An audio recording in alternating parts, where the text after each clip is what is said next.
Boa tarde, turminha do 8º ano, estou aqui de volta.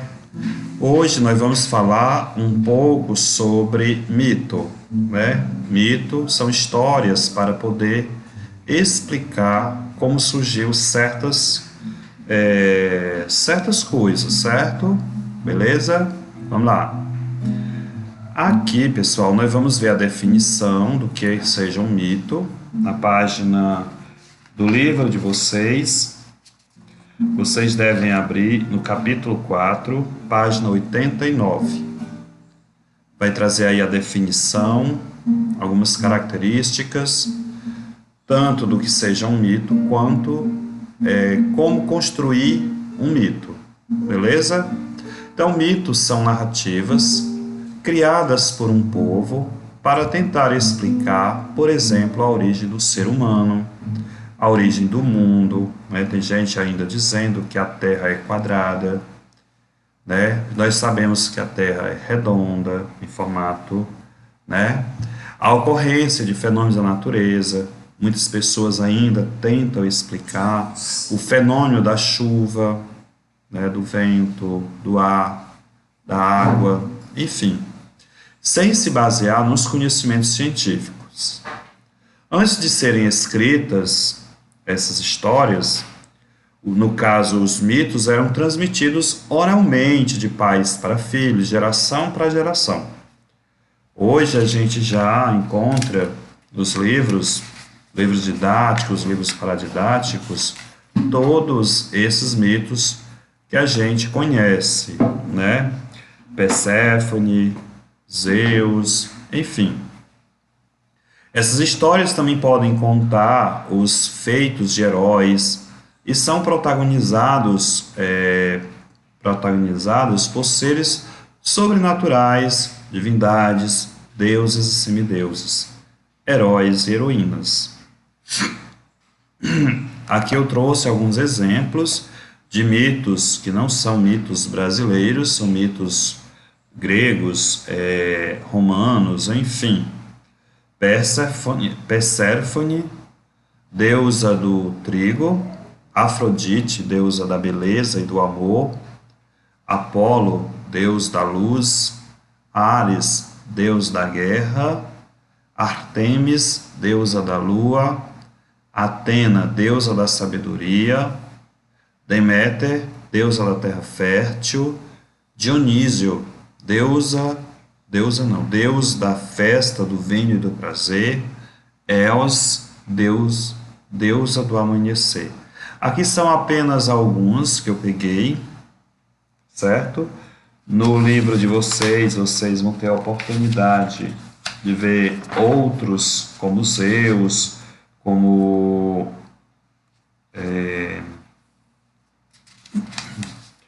entre outros, a Pandora. Nós vamos ver também mais à frente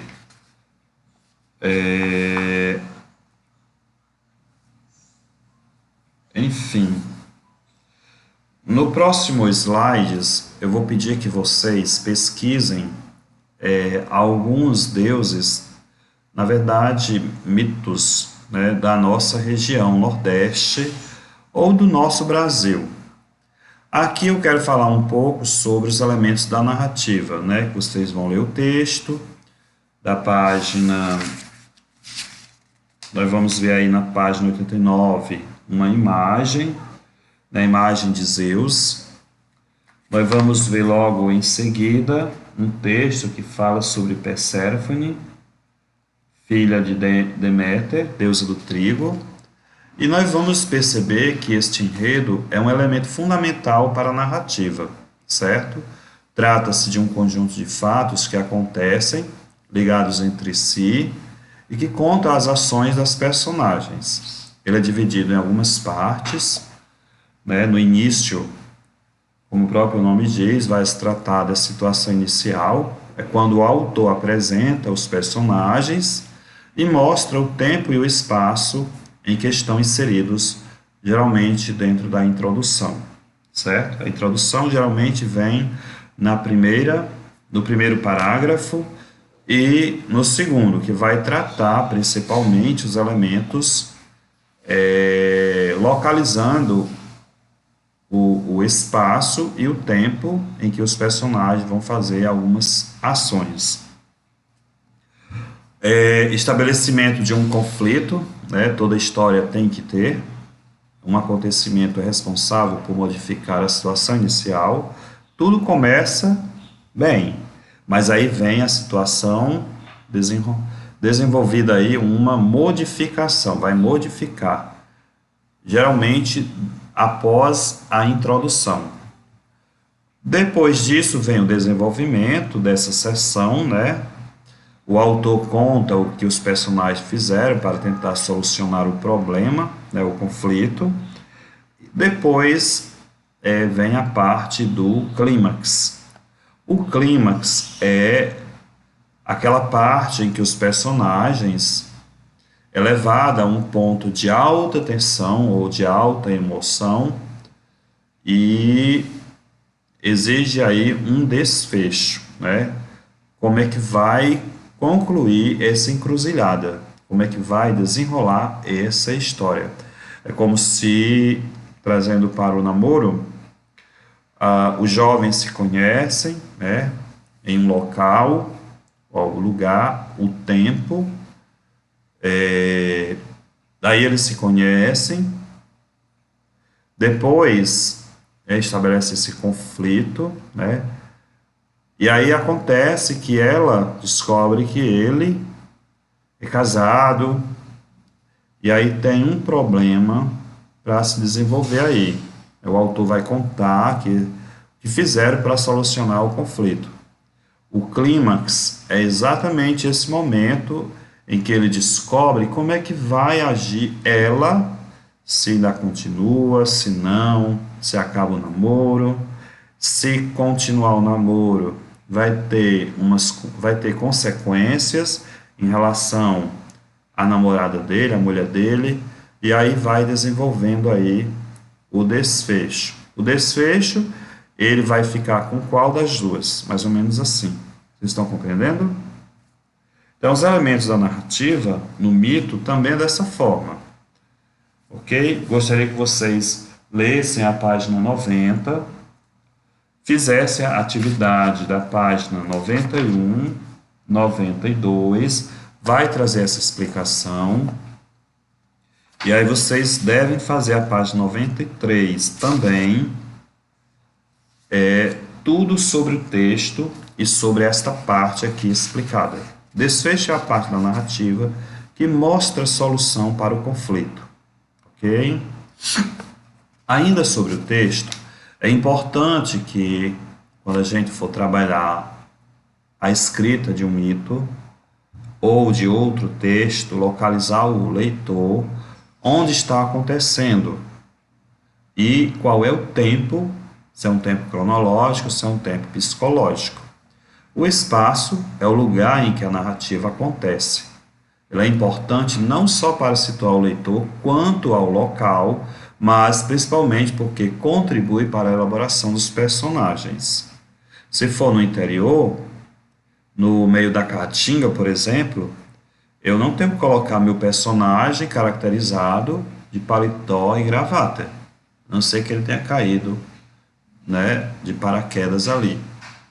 Afinal, o espaço onde as pessoas, mesmo sendo fictícia, vive e interprete a sua aparência, a vestimenta, costume, as oportunidades, atividades e até mesmo a sua personalidade, a fala, o jeito de se vestir, o modo de se andar, tudo isso vai depender do espaço. O espaço diz qual é a fisionomia que tem o personagem. O tempo da narrativa diz respeito ao desencadear das ações, da fala, de tudo como é dividido, ok? O tempo ele pode ser cronológico e psicológico. O cronológico está relacionado à passagem das horas, de tarde, depois anoitece, amanhece o dia, né? Vira meio-dia e assim vai. Já o tempo psicológico está relacionado às lembranças da personagem, aos sentimentos vivenciados por ele durante aquela história, durante o que ele está relatando. Assim como o espaço, ele é muito importante para definir características das personagens, principalmente quando se fala, né, quando se retrata aos vocabulários. Afinal, as pessoas que vivem em épocas diferentes costumam ler visões de mundo, atitudes, pensamentos, situações tão diferentes, diferenciadas como a nossa. Já pensou? Eu pego um personagem eu vou refazer um conto em 1915. Aí eu estou escrevendo, de repente, na minha escrita eu coloco o celular. Então, vai ficar fora de contexto, né? Porque esse tempo não é o tempo, né? Não havia celular naquela época, ok? Aqui, ainda sobre o narrador, né? Sobre o narrador que a gente viu nas aulas passadas, envolve tudo a ação, né? Primeiramente a ação. Envolve tudo que as personagens fazem na narrativa, inclui não só os movimentos, mas também aquilo que falam, que pensam no decorrer da história, ok? Tipos de narrador, mas também aqui nós devemos ter cuidado de não colocar uma linguagem que não é da época deles. Aí nós temos que escolher palavras selecionadas. Por exemplo, estou escrevendo de 1915.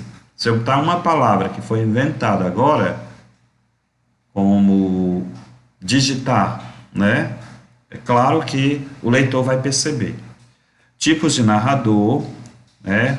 A gente já viu na aula passada, narrador personagem, observador e um ser onisciente.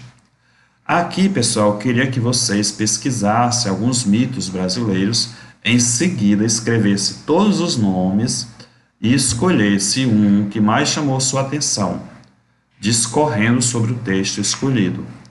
E aqui a tarefa de hoje, página 89 a 93. Ok, turminha? Obrigado, bons estudos.